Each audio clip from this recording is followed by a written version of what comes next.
By 2050, the world's population could approach 10 billion. And around 60% more food could be needed to feed everyone. The environmental impacts of the food system are daunting. It's responsible for about a quarter of all greenhouse gas emissions. It uses about 70% of all freshwater resources, and it occupies about 40% of the Earth's land surface. Food-related emissions could increase to 50% by 2050 and fill up the total emissions budget that we have in order to avoid dangerous levels of climate change. Interest in vegan food has been booming across the rich world. A major study has put the diet to the test, analysing an imagined scenario in which the world goes vegan by 2050. If everybody went vegan by 2050, we estimated that the food-related greenhouse gas emissions could be reduced by 3/4. Cows are the biggest emission contributors. Bugs in their digestive system produce methane, and deforestation for their pasture releases carbon dioxide. These gases warm the planet. If cows were a country, they'd be the third largest greenhouse gas emitter. I'm a 9th-generation farmer in this area. I grew up on a farm with cows and fattening bulls. Jaap Korteweg comes from a long line of farmers in the Netherlands. My goal is to be the biggest butcher in the world. We do it for meat lovers, but if you don't like meat, don't buy our products. But he's now a butcher with a difference. I'm the vegetarian butcher. We are hooked on the taste of meat. So the only way to change it is to develop products with the same experience without an animal. We can produce beef as big as a front door with the right texture of real beef. The equipment we used in our plant-based plant is the same as in a meat factory. The only difference is there was no blood on the floor. Jaap made the switch to plant-based meat 11 years ago. He now ships to 17 countries with annual sales of 20 million euros.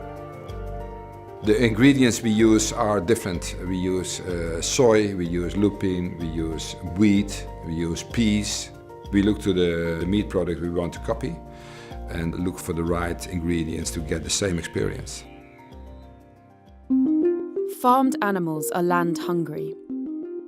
Over 80% of the world's farmland is used for animal production, but it produces only 18% of the world's calories. You need to feed a cow about 10 kilograms of mostly grains for it to grow by 1 kilogram. For pigs, that's about 6 kilograms, and for chicken, 3 to 4 kilograms. So a lot of food is wasted as feed for animals that we would then eat. Growing animal feed means more land per calorie of food is needed to produce beef than broccoli.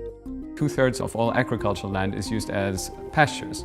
And if you saved all those pastures, if people went vegan, then that would be the size of the continent of Africa that would be freed. And a well-balanced vegan diet, more varied with less calories, could save lives. If the world went vegan in 2050, we estimated that premature mortality and also all-cause mortality could be reduced by about 20%. Which could make the global economy healthier too. We know how much money is used to treat certain diseases that are associated with diets. Coronary heart disease, or stroke, cancer, and diabetes. Then we get to an estimate about $1 trillion in 2050 that could be saved. That would be about 3% of all global healthcare-related costs. But global meat consumption is growing around the world, by almost 3% a year since 1960. Nobody liked the way we treat animals in factory farms. Nobody liked the situation that is not good for our health, not good for the environment, but we all like meat very much. While Jaap's firm threatens meat farmers, meat companies and butchers are customers and partners. Meat companies don't own the farmers, so it's easy to change from chickens or pigs to plant-based meat. If the consumers want it and the market want it, they're happy to change. Affordable and accessible alternatives could yet see the rich world hit peak meat and head down the other side. If we look at past trends, it's probably unlikely to assume that the world would really go vegan by 2050. We found that without large-scale dietary changes towards more plant-based diets, we would have a very slim chance of staying below dangerous levels of climate change. But even moving towards a plant-based diet could help. According to our estimates, a predominantly plant-based diet could get us probably 3/4 of the way.